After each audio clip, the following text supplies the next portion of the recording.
आज देखिए, आज हम शिव के शिष्य गुरु भाई और गुरु बहन बने हैं, तो क्या हम में अंतर आया। आज हम अलग अलग जाति के, अलग अलग धर्म के, वर्ण के, कोई अमीर है कोई गरीब है, अलग जाति, अलग धर्म, अलग वर्ण, अलग संप्रदाय, अलग लिंग, पुरुष और स्त्री, परंतु हम सबके हृदय के भाव एक हो गए। और यही बात साहब ने कही कि कभी ऋग्वेद ने लिखा था ये, कभी ऋग्वेद की अंतिम ऋचा ये कहती है कि हम सबकी सभा एक हो, हम सबका लक्ष्य एक हो, मंजिल एक हो, और हम सबके हृदय में जो भाव संचरित होता है वो भाव भी एक हो। आज जितने भी लोग, हम लोग आज इस समय अपने गुरु की दया के आश्रय में बैठे हैं, हम सबके हृदय में एक ही गूंज उठ रही है, महागुरु महादेव सबके गुरु हो जाएं। ये हरा भोला हरा शिवा की गूंज जो आज हमारे आपके घरों में गूंज उठती है, ये जागरण भजन जो दीदी नीलम आनंद जी का है, ये हमारे घर में, हमारे चर्चा स्थलों पे गूंजता है। ये हर व्यक्ति के दिल की धड़कन बन जाए, इसकी कामना साहब श्री ने की। उन्होंने कहा कि मैं जब मंदिरों में घंटी बजते सुनता था, जब मैं सुनता था कि मंदिर में कोई घंटी बजाता है, तो मैं उसकी मधुर ध्वनि को सुनकर सोचता था कि मंदिरों की, शिवालयों की मधुर घंटियों को मैं मानव के जीवन में घोलना चाहता हूँ। ये मधुरता घुल जाए, आपके अंदर जो संकीर्णता है वो तिरोहित हो जाए, मानव का मानव से प्रेम हो जाए। और देखिए, आज मानव का मानव से प्रेम घटित हो रहा है। जो साहब ने चाहा, जो साहब ने सोचा, वो आज हम सबके जीवन में ये गुजर रहा है। आज हम सब एक दूसरे के भाई और बहन बन गए। हम सब का लक्ष्य एक ही है। क्या है? गुरु स्वयं शिव हम सबके लक्ष्य हैं। हम सब का रास्ता एक ही है। क्या है वो रास्ता? शिव शिष्यता का राजमार्ग है। और इस राजमार्ग पे गुजरने वाला हर पथिक का पाथे, यानी रास्ते में अगर भूख लगे, प्यास लगे, तो वो क्या खाएगा, क्या पिएगा। हर पथिक का पाथे तीनों सूत्र है। शिव की शिष्यता की पावन जलधारा अविच्छिन्न है, बहती जा रही है। और शिव का करुणा भाव जो है, गुरु का करुणा भाव जो सतत प्रवाहित है, व्यक्ति के मन से, उसके मन के भाव से जैसे ही मिलता है, उसके मन में एक चिन्मयी उद्वेलन पैदा करता है। और उसके मन का भैरव दैविक, दैहिक, भौतिक, तीनों तरह के अवगुणों को त्रिशूल से विदीर्ण करता है।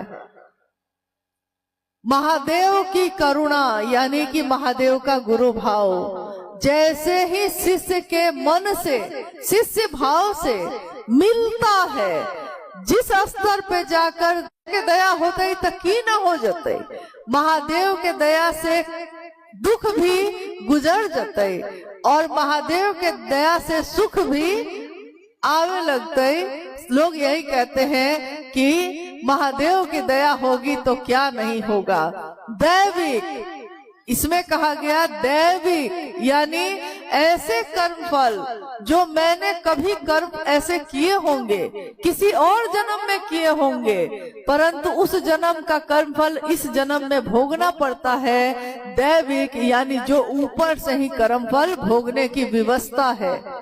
दैहिक, शारीरिक कष्ट जो है, जैसे बहुत लोगों के पैर में दर्द, शरीर में बीमारी, यहाँ तक कि कितने लोगों के जीवन की अनुभूति है कि कैंसर जैसी बीमारी भी डॉक्टर ने जब जवाब दे दिया है और उसने महादेव से दया मांगी है, दया ही मांगी है, और अगले कुछ ही दिनों के बाद पता चलता है कि कैंसर तो है ही नहीं। ऐसी कितनी घटनाएं बहुत लोगों के जीवन में हुई हैं। शिव ने दिया ही दिया है, शिव ने क्या नहीं दिया, परंतु हमारा आपका मन कृतज्ञ होता है कि नहीं। तो दैहिक जो भी पीड़ा है, भोगने की व्यवस्था है, उसका संहार करते हैं शिव। भौतिक यानी हम सोचते हैं कि मेरे पास कुछ भी नहीं है, परंतु साहब श्री की उस वाणी को याद करिए जिसमें साहब ने कहा कि मैंने अपने गुरु शिव से इस बात के लिए लड़ाई की कि क्यों कोई साधु होगा तो वो फटे चिटे कपड़े पहनेगा, क्यों जब कोई साधु होता है तो उसके पाँव में चप्पल भी नहीं होती। कोई साधु होगा, कोई शिव का होगा तो वो अच्छा पहनेगा, अच्छा खाएगा, अच्छा जीवन जिएगा। और साहब ने कहा मैंने अपने गुरु शिव से लड़ कर ये आपके लिए लिया है। जो पहले साधु लोग को कुछ भी संभव नहीं था, कुछ भी उपलब्ध नहीं होता था, आज आप अच्छा पहनने लगे, आप अच्छा खाने लगे। महादेव की दया से क्या नहीं मिला। इतना ही ना साहब ने चाहा कि जो आपको मिला है उसमें थोड़ा अपने महादेव के लिए करिएगा, महादेव की बात दूसरों तक पहुंचाइएगा, बस इतना ही चाहा साहब ने। क्या हम सभी शिव के शिष्य साहब श्री की इस चाहत को पूरा नहीं कर सकते? आप में से जितने भी लोग यहाँ उपस्थित हैं, अगर एक आदमी भी प्रतिदिन एक व्यक्ति को भी शिव का शिष्य बनाएगा तो साहब की ये चाहत पूरी होगी कि नहीं? हम साहब और दीदी को क्या दे सके? कुछ भी न दे सके। उन्होंने दिया ही दिया, परंतु हमने साहब और दीदी को क्या दिया? तो क्या एक शिव शिष्य का उपहार हम प्रतिदिन दे सकते हैं कि नहीं? कहिए कि आप कर सकते हैं कि नहीं? एक शिव शिष्य का दान, एक शिव शिष्य का उपहार अपने साहब और दीदी को हम दे सकते हैं कि नहीं? और ये प्रतिदिन हमको करना होगा, क्योंकि प्रतिदिन हम अपने जीवन को चलाने के लिए कमाते हैं, प्रतिदिन हम भोजन बना के खाते हैं, तो प्रतिदिन हमको अपने गुरु के लिए भी एक नाम की घोषणा तो करने का संकल्प लेना ही होगा। कभी गुरु भाई गुरु बहन ऐसे भी हुए हैं प्रारंभिक समय में, जिन्होंने ये प्रण कर लिया था कि अगर सुबह में किसी के नाम की घोषणा नहीं होगी तो हम भोजन नहीं करेंगे। ये प्रण उन्होंने साहब से सीखा था। जब साहब श्री मधेपुरा से पटना आए और 9 महीने तक वो लोगों से कहते रह गए कि महादेव को गुरु बनाइए, 9 महीने तक लोग गुरु नहीं बनाए, तो साहब ने एक दिन माँ नीलम आनंद जी से कहा कि नीलम, आज हम लोग खाना नहीं खाएंगे, मैं तो भोजन नहीं करूंगा, बच्चों के लिए बनवाइए लेकिन मैं भोजन नहीं करूंगा। क्या खाक ये जीवन है? सारा काम हो रहा है, महादेव का ही काम नहीं हो पा रहा है, एक व्यक्ति भी शिव का शिष्य नहीं बना। और उसी के अगले दिन साहब के पिताजी के एक मित्र थे हरि काका, उन्होंने शिव को अपना गुरु बनाया था। तो साहब ने अपने आचरण से जो दिखाया उसको शिव के शिष्यों ने सीखा। उन्होंने ये सीखा कि जब मैं अपने गुरु के लिए नहीं कर पाऊं और मैं भोजन करके आराम से अपने घर में रहूं, इससे बेहतर है कि मैं भी पहले एक न एक व्यक्ति को शिव का शिष्य बनाऊंगा और तब भोजन करूंगा। और ऐसा बहुत लोगों ने किया। मैं ये नहीं कहती कि आप भूखे रह जाइए, भोजन करके ही करिए, क्योंकि भूखे पेट तो भजन भी नहीं होता है। लेकिन आप भोजन करके तब भी निकलिए, अपने समय को देखकर निकलिए, परंतु कोशिश करिए कि किसी न किसी का जुड़ाव शिव से जरूर करिए। अगर जा नहीं सकते तो फोन के माध्यम से करिए, परंतु जरूर करिए। अभी आज का ये कार्यक्रम जो चल रहा है ये अभी थोड़ी देर और चलेगा, क्योंकि अब हम लोग जिज्ञासा और समाधान पे जाएंगे। थोड़ी देर चलेगा। आप देख रहे हैं कि मैदान में स्थान का अभाव है और सारे गुरु भाई गुरु बहन हैं। तो हमारे आपके आचरण से किसी को कष्ट नहीं होना चाहिए। तो मेरा निवेदन है आप सबसे कि थोड़ी देर और जहां आप हैं, जिस स्थिति में हैं, उसी स्थिति में उसी तरह से शांत चित होकर खड़े रहिए, बैठे रहिए, जैसे आप हैं वैसे रहिए। और जब कार्यक्रम का समापन होगा तब भी निकलते समय धीरे धीरे निकलना है, क्योंकि शिव का शिष्य किसी को कष्ट नहीं देता और स्व अनुशासन में रहता है। महादेव का ही अनुशासन शिव शिष्यों पे चलता है। तो शिव का शिष्य अपने कदमों को बहुत धीरे धीरे संतुलित रूप से रखकर चलता है। आइए हम लोग जिज्ञासा और समाधान पे बात करते हैं। हेलो, एक भाई की जिज्ञासा है कि शिव को गुरु मानकर कहा जाता है 3 सूत्र करने के लिए। क्या ये 3 सूत्र करके मैं शिव का शिष्य हो जाऊंगा, या किसी एक भी सूत्र को करके शिव का शिष्य बनूंगा? कृपया समझाया जाए। जिज्ञासा आई है, आपने सुना कि क्या मैं तीनों सूत्रों को करके शिव का शिष्य बनूंगा, या अगर मैं नहीं करूंगा तो बनूंगा कि नहीं? अगर मैं एक सूत्र भी कर लूं तो मैं शिव का शिष्य बनूंगा कि नहीं? पहली बात तो ये है कि जब पहले अपने मन को थोड़ा ले जाइए साहब के जीवन पे। साहब ने सन 1974 में शिव को अपना गुरु बनाया था। उनके पास तीनों सूत्र थे? नहीं थे। कोई बताने वाला था? कोई नहीं था। स्वयं उन्होंने जो शर्त रखी थी कि आप तस्वीरों में जो हैं वैसे आइएगा तो नहीं सीखूंगा, आप मनुष्य के रूप में आइएगा तो नहीं सीखूंगा, अब आप जो बताएंगे वही सीखूंगा। इन शर्तों के अधीन अभी कुछ भी हुआ नहीं था। तो स्वाभाविक है उनके जीवन में तीनों सूत्र नहीं थे। परंतु साहब श्री ने कहा कि अगर तीनों सूत्र नहीं होंगे तब भी आप क्या करेंगे? उन्होंने सिंहेश्वर मंदिर में दया मांगी महादेव से। उन्होंने महादेव से कहा, बुढ़ाऊ इज्जत रखिए। क्यों कहा? क्योंकि उन्होंने देखा कि चारों तरफ लोग खड़े हैं और मुझको अब कोई कर्मकांड नहीं आता। मैंने सारी विधाएं छोड़ दी हैं, तो अब जो कर्मकांड मैं छोड़ चुका हूं उसका प्रयोग तो करूंगा नहीं। महादेव प्रसाद ग्रहण तो करते हैं, कैसे करते हैं ये मुझको पता नहीं है। तो उन्होंने अपने मन को पूरी तरह से समर्पित कर दिया महादेव पे और कहा, बुढ़ाओ इज्जत रखिए दया के आश्रय में। महादेव से दया मांगना उन्होंने पहला सूत्र बनाया। कहा, महादेव की दया के सिवा यहाँ कुछ भी नहीं है। महादेव की दया ना हो तो कुछ भी संभव नहीं है, और महादेव की दया हो तो कुछ भी हो सकता है। ये आसमान अपनी जगह से हिल सकता है, ये धरती अपनी जगह छोड़ सकती है, अगर महादेव की दया हो जाए तो उन्होंने पहला सूत्र बनाया, महादेव से मन ही मन दया मांगना।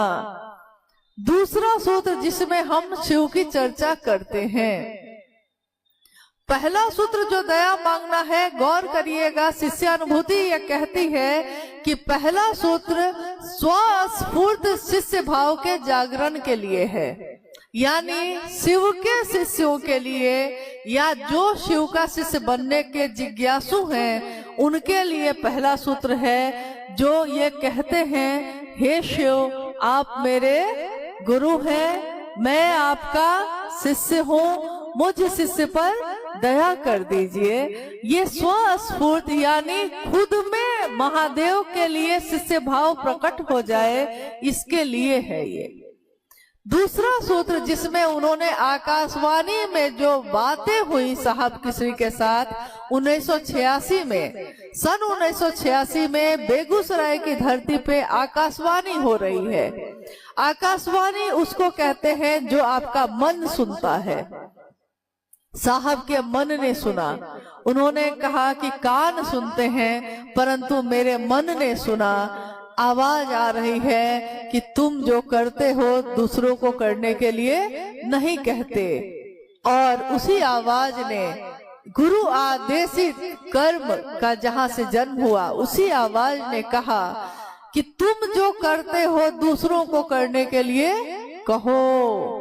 साहब स्वयं शिव के शिष्य बने थे और वो दूसरों को शिव का शिष्य बनने के लिए कहते थे, तो उन्होंने अब दूसरों से ये कहना शुरू किया।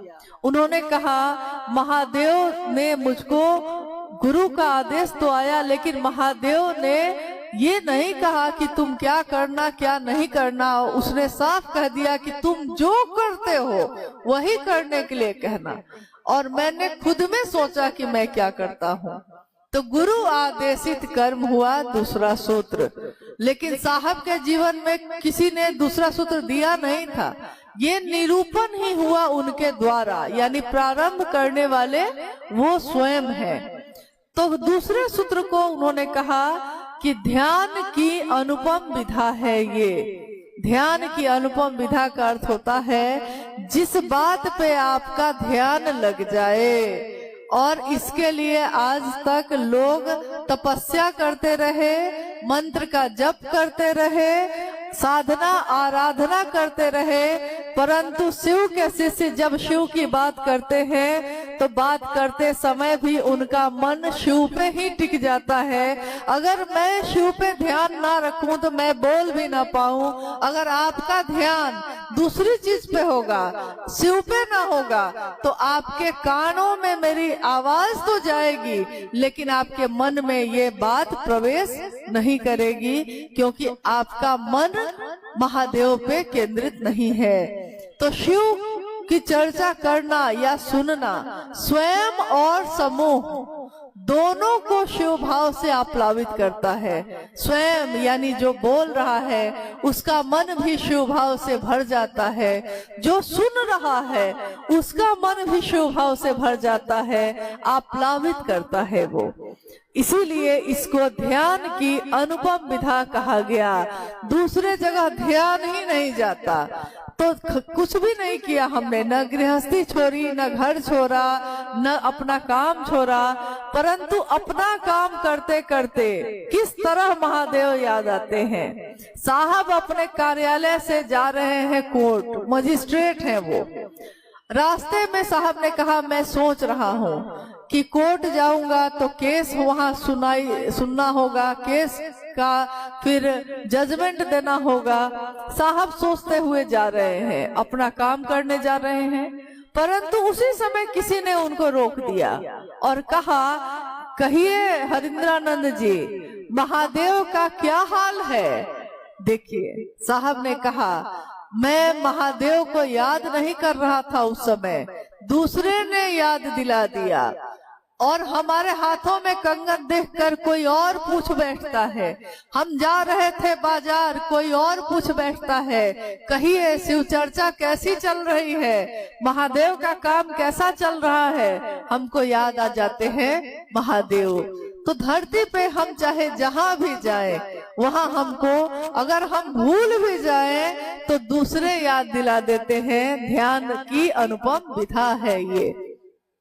तीसरे सूत्र में कहा गया कि शिष्यता के भावांतरण के लिए ये जो मेरा विचार बना है कि शिव मेरे गुरु हैं, ये मेरा स्वभाव बन जाए, शिष्य भाव बन जाए।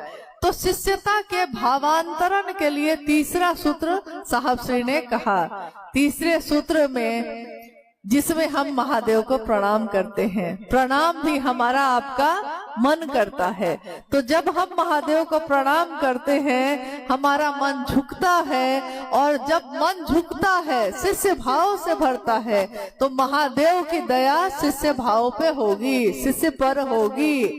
इसलिए तीनों सूत्रों में से कोई सूत्र ऐसा नहीं है जिसको छोड़ा जा सके।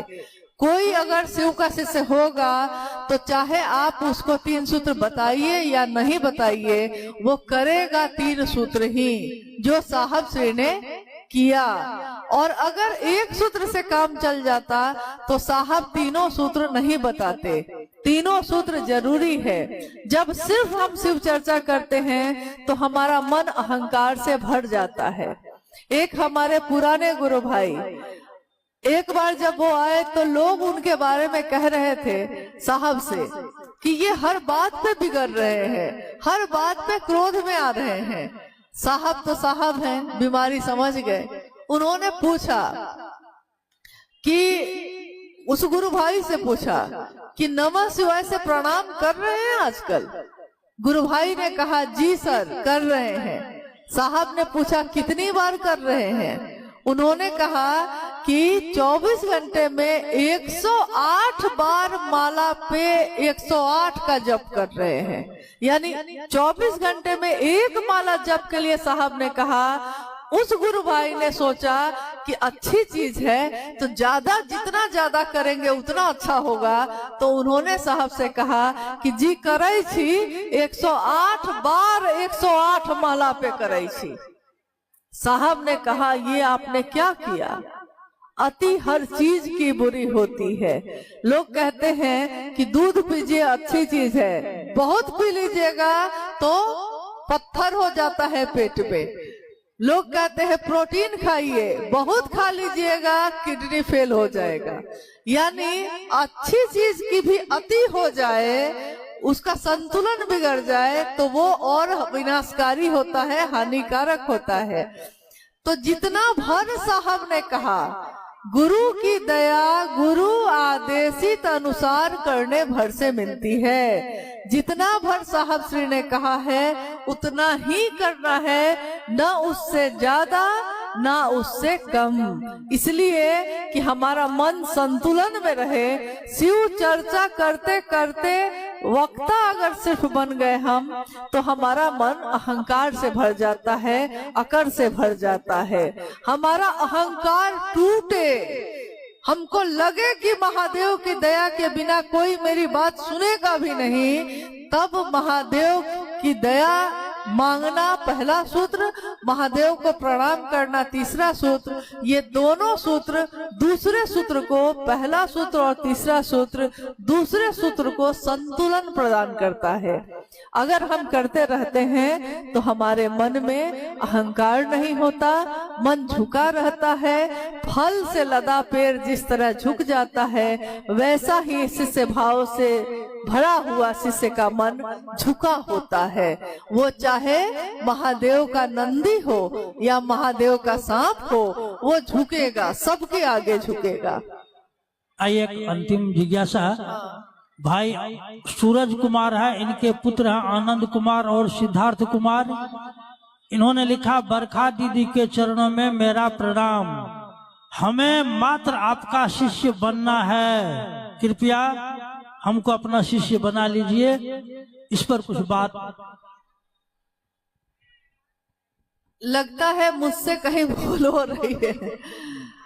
देखिए ये एक भाव है जो यहाँ आ गया है कि किसी ने कहा है कि मुझको आपका ही शिष्य बनना है, तो पहले ही साहब श्री की उस वाणी को याद कर लीजिए कि साहब ने साफ कहा कि ये गुरु का मंच है और गुरु का मंच शिव गुरु है मेरे आपके। गुरु का मंच गुरु का होता है। शिष्य इस पे आके अपने गुरु की महिमा का गान करते हैं, महिमा की बात करते हैं कि मेरे गुरु शिव आपके भी हो जाए, इस बात को दोहराते हैं। लेकिन यहाँ कोई भी गुरु दूसरा नहीं होगा। ये साहब श्री ने प्रारंभिक समय में ही कह भी दिया और लिख भी दिया है। गुरु स्वयं शिव है, तो जब शिव गुरु है तो दूसरे किसी गुरु की जरूरत नहीं है। और जो खुद शिष्य हो वो किसी का गुरु क्या बनेगा। जो खुद सीखने की इच्छा में आ रहा हो महादेव के पास, वो आपको भी लेकर जाएगा। तो चलिए, मेरे साथ चलना चाहते हैं, मेरा सौभाग्य है, परंतु चलना हमको महादेव के पास है, साहब दीदी के साथ चलना है। साहब और दीदी ने जो जीवन दिया है उस जीवन को जीते हुए चलना है। बहारे दिन है चंद रोजा, यहाँ बहार के दिन चंद रोज के ही होते हैं, यहाँ खुशियाँ कम होती हैं, बेशुमार गम होते हैं। बहार दिन है चंद रोजा, न चल यहाँ सर उठा उठा के। कोई ये ना सोचे कि मैं कुछ बन गया हूँ, कुछ हो गया हूँ। ये बहार के दिन चंद रोज के होते हैं, बहार दिन है चंद रोजा, न चल यहाँ सर उठा उठा कर। कज़ा ने, समय ने, वक्त ने, कज़ा ने ऐसी हजार सूरत बिगाड़ डाली बना बना कर। मुझ जैसी हजार सूरत महादेव बनाकर बिगाड़ डालते हैं, लेकिन महादेव की सूरत हमेशा सुंदर ही बनी रहती है। इसलिए कभी भी अपने मन को महादेव से अलग डिगने मत दीजिए। चाहे कोई अच्छा लगे तो सोचिएगा कि अच्छा भी लगता है तो इसलिए लगता है क्योंकि वो शिव की बात करता है, बात शिव की है इसलिए अच्छा लगता है। वो व्यक्ति अच्छा नहीं लग रहा, उसकी बात अच्छी लगती है, क्योंकि मंत्र अच्छा नहीं लग रहा, मंत्र का जो चैतन्य है वो अच्छा लग रहा है। नमः शिवाय, नमः शिवाय शिव का मंत्र है, इस मंत्र में शिव का चैतन्य है। जब हम बोलते हैं जागा जागा महादेव, तो जागा जागा महादेव में शिव का जगना है, मानसिक तल पे, आध्यात्मिक तल पे। तो इसको महसूस करिए, ये प्रेम है, ये भाव है, महसूस करना है। लेकिन मैं यही हाथ जोड़ के निवेदन करूंगी कि कभी भी अपने लक्ष्य से अपने मन को भटकने मत दीजिए। रास्ते में अच्छे से अच्छे लोग मिलेंगे, परंतु शिव से अच्छा कोई नहीं है। ये साहब और दीदी ने समझाया है, इसलिए मेरा आग्रह है कि शिव ही हमेशा गुरु हैं, गुरु थे, गुरु रहेंगे, दूसरा कोई कभी नहीं हो सकता और इसकी चेष्टा भी किसी को नहीं करनी चाहिए। आइए आज इस गुरु के मंच पे, क्योंकि ये गुरु का मंच है, इस गुरु मंच पे घोषणा भी आई है, घोषणा भी आई, बहुत घोषणा है, बहुत सारी घोषणा आई है। ये सौभाग्य है कि इस गुरु मंच पे बहुत सारे नामों की घोषणा आई है, जिसको पढ़ना संभव नहीं है। इतने कम समय में इतने नाम को पढ़ना संभव नहीं है, इसलिए इन सभी नामों की जो गुरु के मंच पे आए हैं सामूहिक घोषणा की जाती है।